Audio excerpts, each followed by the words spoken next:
सुशील जी, पहला सवाल आप ही से है और उप मुख्यमंत्री हमारे साथ बिहार के पूर्व जुड़ रहे हैं। पूर्व उप मुख्यमंत्री जी, मेरा पहला प्रश्न आपसे यही है कि ये समझ नहीं आ रहा बीजेपी का स्टैंड क्या है। आप भी दबे दबे लफ्जों में ये जरूर कह रहे हैं कि ऐसा नहीं करना चाहिए, लेकिन गिरिराज सिंह अब कह रहे हैं कोई बड़ी बात नहीं है। स्टैंड क्या है? नहीं, कोई दबे दबे लफ्जों में नहीं कर रहे हैं और मैं अधिकृत तौर पर कह रहा हूं कि नीतीश कुमार ने आनंद मोहन के साथ जिन 27 दुर्दांत अपराधियों को छोड़ा है, और वैसे शातिर अपराधी उसमें 7 ऐसे लोग हैं जिनको महीने में एक बार थाने में आकर अपनी हाजिरी लगानी पड़ेगी, और एक लोकसभा चुनाव में उनका वोट लेने के लिए, उनकी मदद लेने के लिए इन 27 लोगों को रिहा किया गया है। और जो लोग कह रहे हैं कि कानून के तहत छोड़ा गया, तो मैं नीतीश कुमार से जानना चाहता हूं उनको रिहा करने का आधार क्या है। क्या उन्होंने सजा की अवधि पूरी कर ली? अगर सजा की अवधि पूरी कर ली तो जेल मैनुअल में अपने संशोधन क्यों किया? और यही नीतीश कुमार है जिन्होंने 2016 में जेल मैनुअल में संशोधन करके एक नई धारा जोड़ा था, जिसका आपने उल्लेख किया कि जिसमें सरकारी कर्मचारी की अगर ड्यूटी के दौरान अगर हत्या हो जाती है तो उसको जघन्य अपराध की श्रेणी में रखा जाएगा। यानी सरकारी नौकरी करते समय अगर किसी की हत्या हो जाए तो वो बलात्कार के समकक्ष माना जाएगा, आतंकी हत्या के समकक्ष माना जाएगा, और उसको किसी प्रकार के रेमिशन का अधिकार नहीं मिलेगा। और आपने उसी नियम में संशोधन कर दिया 6 साल के बाद आनंद मोहन सिंह और 27 अपराधियों को जेल से रिहा करने के लिए। यही आपका सामाजिक न्याय है। और इसलिए सवाल ये है, और इसमें देखिए एक बात और, इसमें माई समीकरण का पूरा ध्यान रखा गया है, ताकि इसमें आप अगर जातीय आधार पर देखेंगे तो माई समीकरण का पूरा ध्यान रखा गया है। तो केवल चुनाव की गोटी बैठाई गई है, आनंद मोहन के साथ साथ जिन 27 लोगों को छोड़ा गया है। तो मेरा यही सवाल है कि आनंद मोहन तो पॉलिटिकल आदमी थे, लेकिन उनकी सजा को तो सुप्रीम कोर्ट तक ने बहाल किया। ऐसा तो नहीं कि सुप्रीम कोर्ट ने उनको रिहा कर दिया। और अभी मैं आनंद मोहन जी का बयान देख रहा था कि कानून की बात कर रहे थे। अरे भैया, अगर छोड़ना था तो आप छोड़ देते, लेकिन संशोधन क्यों किया? आपने जेल मैनुअल के नियमों में संशोधन करके 27 दुर्दांत अपराधियों को छोड़ दिया। मेरे पास टेलीफोन आ रहा है, एक अशोक यादव छोड़े गए लखीसराय के, उस पर कुशवाहा जाति के लोगों की हत्या का आरोप है। लोग डरे हुए हैं कि अपराधी जो शातिर दुर्दांत जेल से निकलेंगे तो उस जिले के अंदर क्या होगा। तो आप तो अपराधियों का साथ दे रहे हैं, आप तो अपराधियों का संरक्षण दे रहे हैं। आपका जो पीएम बनने का सपना, उसको पूरा करने के लिए आपने कानून की धज्जियां उड़ा दिया, आपने जेल मैनुअल को तार तार कर दिया, आपने अपराध को संरक्षण देने का काम किया। इसलिए कोई मुरवत नहीं है, कोई आनंद मोहन सिंह या किसी के प्रति कोई हमारी सहानुभूति नहीं है। आप अगर उस सजा पूरा कोई कर ले तो उसको छोड़ दे, बात समझ में आ सकती है। तो सुशील जी, ये फोटो क्या है? आपने कहा, एक सेकंड सर, आपने कहा कि अपराधियों को छोड़ने में MY समीकरण का ख्याल रखा गया है। ये कौन सा R समीकरण है, समझ नहीं आ रहा है सर, क्योंकि देखिए आप, ये तस्वीर आपकी बहुत वायरल हो रही है। ये फोटो कब की है सर, जब आप उनको गले लगा रहे हैं आनंद मोहन जी को? ये फोटो कब की है और क्या अभी जब वो पैरोल पर निकले तब की है? समझ लीजिए जी अंजना जी, किसी के घर में शादी विवाह श्राद्ध में हम दुश्मन के भी घर जा सकते हैं, तो किसी के घर शादी विवाह श्राद्ध में जाना एक राजनीतिक औपचारिकता है। उनका बेटा आरजेडी का MLA है, तो इसलिए अगर मैं उनके घर गया, उनके घर में शादी है, तो वो एक अलग विषय है, उसका संबंध ये नहीं है। और जब मैंने रिहाई की बात कही तो ये नहीं कहा कि जेल मैनुअल में संशोधन करके 27 दुर्दांत अपराधियों के साथ उनको छोड़ दीजिए। अगर किसी ने सजा की अवधि पूरी कर ली है, अब छोड़ दीजिए, समझ में आ सकता है, कोई व्यक्ति जिंदगी भर जेल में नहीं रहेगा। लेकिन नीतीश कुमार, आपने जेल मैनुअल में संशोधन किया और इसका परिणाम ये हुआ है कि जो लाखों सरकारी कर्मचारी हैं जिनको इस धारा के तहत सुरक्षा कवच मिला हुआ था कि अगर कोई हत्या कर देगा तो उसको कोई राहत नहीं मिलेगी, आपने उन लाखों कर्मचारियों को जो सुरक्षा कवच मिली हुई थी, उस सुरक्षा कवच को आपने हटा दिया। और इसलिए मेरा सवाल है राहुल गांधी से, जिन्होंने एक समय में भ्रष्टाचार से जुड़े ऑर्डिनेंस को फाड़ दिया था, अन्यथा लालू यादव को बड़ी मदद मिल गई होती, कि वो जवाब दें एक दलित की हत्या करने वाले आनंद मोहन सिंह के लिए क्या, और 27 लोगों के लिए अगर जेल मैनुअल में संशोधन किया जाना, क्या यह असंवैधानिक नहीं है? क्या यह आर्बिट्रेरी नहीं है? या क्या ये क्या जन विरोधी सरकार का काम नहीं है? ये क्या पब्लिक इंटरेस्ट में किया गया है? इसलिए यही सवाल है अब नीतीश कुमार से कि आधार क्या, किस आधार पर आनंद मोहन सिंह और 27 लोगों को रिहा किया जा रहा है, केवल इस एक बात का जवाब दे दे। और आपने क्यों संशोधन किया? हाँ। तब तो कल आप और भी संशोधन कर देंगे, कल बलात्कार के मामले में भी संशोधन कर सकते हैं। आपने जैसे ही ये मुद्दा बोला सर, ये मुद्दा आपने जैसे बोला सुशील जी, फौरन आपसे सवाल आएगा कि आपने भी गुजरात में यही किया था, बिल्किस बानो के बलात्कारियों को ऐसे ही बदलाव करके रिहा कर दिया गया था सर। अंजना जी, वहां के जेल मैनुअल में कोई संशोधन नहीं किया गया था।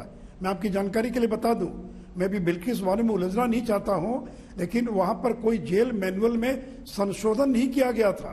यहां तो जेल मैनुअल में बाकायदा संशोधन करके और लोगों को रिहा किया जा रहा है, और एक ऐसे व्यक्ति को रिहा किया जा रहा है और ऐसे लोगों को, और इसमें 27 लोग जो रिहा किए जा रहे हैं उसमें आधे दर्जन ऐसे लोग हैं जिन्होंने बीडीओ को, सीओ को, एसडीओ को और दलित समाज से आने वाले लोगों की हत्या की थी। केवल एक व्यक्ति नहीं, तो सरकारी कर्मचारी की हत्या करने वाले 27 लोगों को माई समीकरण को ध्यान में रखकर लोकसभा चुनाव में वोट लेने के लिए आपने एक झटके में जेल मैनुअल के नियमों में संशोधन करके उनको जेल से बाहर कर दिया। क्या यही कानून का राज है? क्या अपराध को ये संरक्षण देना नहीं है? नीतीश जी, आपका जो सपना है पीएम बनने का, इन अपराधियों की बदौलत आप अपना सपना कभी पूरा नहीं कर पाएंगे। इसलिए भारतीय जनता बड़ा पार्टी सवाल है सर जो मैं आपसे बिहार पूछना सरकार के चाहती हूँ, निर्णय का घोर विरोध करती है। एक बड़ा सवाल मैं आपसे पूछना चाहती हूँ। ये तस्वीरें हम दिखा रहे हैं उनके बेटे की सगाई की जी, जिसमें मुख्यमंत्री जी पहुंचे, उप मुख्यमंत्री जी पहुंचे। आपकी तस्वीर भी हम दिखा रहे हैं जिसमें आप उन्हें गले लगा रहे हैं। सियासत की एक कौन सी मजबूरी होती है जी, जिस व्यक्ति को हत्या के मामले में दोषी करार दिया हो गया हो? एक सेकंड सर, सवाल तो पूरा होने दीजिए। सर सवाल पूरा होने दीजिए। नहीं, देखिए मैं आपकी जिसको बात को बीच हत्या में का काट दोषी रहा हूं। करार दिया गया, किसी के घर शादी विवाह में जाना, जी, जिसको हत्या का दोषी करार दिया गया शादी है। और क्या, एक सेकंड, एक आर्टिकल भी आपसे हम कंफर्म करना चाहते हैं सुशील जी, एक खबर आपसे कंफर्म करना चाहती हूं कि आपने क्या ये कहा था कि जब राजीव गांधी की हत्या के दोषी रिहा किए जा सकते हैं तो फिर पूर्व सांसद आनंद मोहन को की भी रिहाई संभव है, उसके लिए पहल होनी चाहिए। क्या आपने ये कहा था? नहीं, तो नहीं, मैंने कहा, लेकिन इसका मतलब ये तो कि नियमों में संशोधन किया जाए।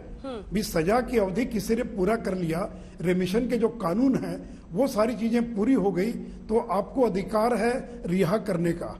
लेकिन मैंने ये कभी नहीं कहा कि आप जेल मैनुअल में संशोधन करके सरकारी कर्मचारी की हत्या के आरोपी जो जघन्य अपराध आपने माना उसमें संशोधन करके रिहा कर दीजिए, ऐसा मैंने कभी नहीं कहा।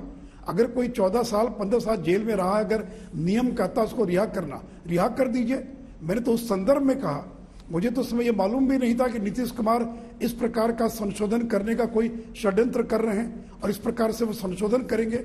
और बड़ा गोपनीय तरीके से संशोधन कर दिया गया। कैबिनेट का समाचार निर्णय अखबारों में 4 दिन के बाद आया, लोगों को पता भी नहीं चला। तो इसलिए मैंने अगर कहा तो इस संदर्भ में कहा कि अगर कोई 10 साल 12 साल 14 साल जेल में रहा है और अगर नियम कहता है तो रिहा कर दीजिए आप, नियम विरुद्ध। लेकिन आपने तो जेल मैनुअल में संशोधन कर दिया और केवल एक व्यक्ति के लिए नहीं 27 लोगों को रिहा कर दिया।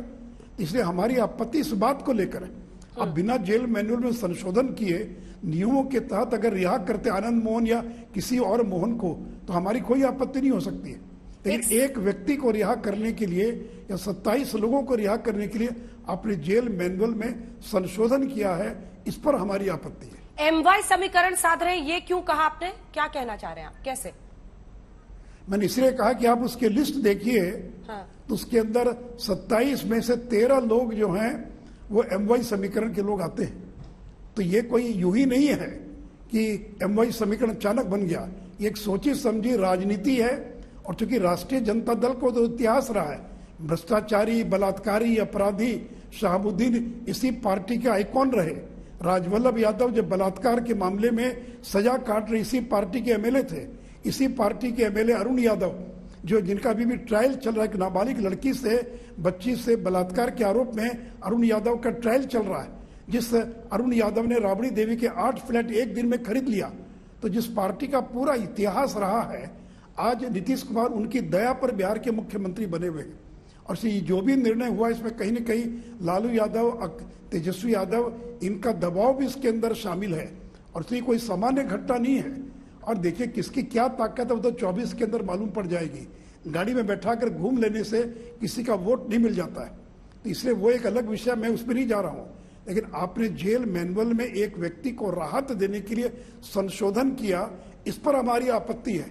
अगर संविधान के तहत, नियम के तहत अगर किसी को राहत मिलती है तो वो एक अलग बात है। तो इसलिए अच्छा, इस बात विषय बताइए, पर बीजेपी का बहुत स्पष्ट, इसमें कहीं कोई कंफ्यूजन नहीं। 6 से 8% राजपूत वोट है बिहार में। लगभग 30-35 विधानसभा सीटें हैं जिस पर राजपूत वोट बैंक निर्णायक साबित हो सकता है। आनंद मोहन सिंह का अपने क्षेत्र में काफी असर है, प्रभाव है, कम से कम क्षेत्रीय समाज में। क्या यही वजह है कि बीजेपी बैकफुट पर है? वरना अगर अभी तक कोई और माफिया जिसको शायद नापसंद करती थी आपकी पार्टी अगर सामने आता तो टूट पड़ते। सर गिरिराज जी कह रहे हैं, सर गिरिराज जी कह रहे हैं कि कोई बड़ी बात नहीं है। मुझे नहीं मालूम है। मैं एक इतिहास बता दूं कि 2020-2010 में आनंद मोहन सिंह की बिहार पीपुल्स पार्टी को एनडीए ने 20 सीटें दी थी। एक सीट नहीं जीत पाए, 20 की 20 सीटें हार गए।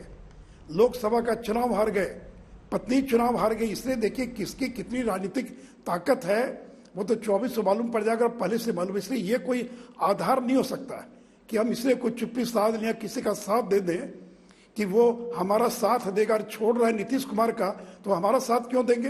वो तो ऑब्लाइज है नीतीश कुमार लालू यादव से। और एक बात और बता दें, अगर लालू यादव को मदद करनी थी तो जब एफआईआर दर्ज हुआ उसमें तो आनंद मोहन को मदद नहीं की उन्होंने। या जब ट्रायल चल रहा था तो नीतीश कुमार मुख्यमंत्री थे, कोई मदद नहीं की। और 14 साल जेल में सड़ाने के बाद अब वाहवाही लूट रहे हैं और करें कि हमने आनंद मोहन सिंह को रिहा कर दिया। तो आनंद मोहन सिंह भी जानते हैं कि उनकी जो दुर्गति हुई है उसके लिए अगर कोई जिम्मेवार है तो नीतीश कुमार और लालू प्रसाद यादव हैं। और आज अपने राजनीतिक स्वार्थ के लिए 27 लोगों को रिहा किया जा रहा है ताकि 2024 के लोकसभा चुनाव में उसका उनको राजनीतिक लाभ मिल सके।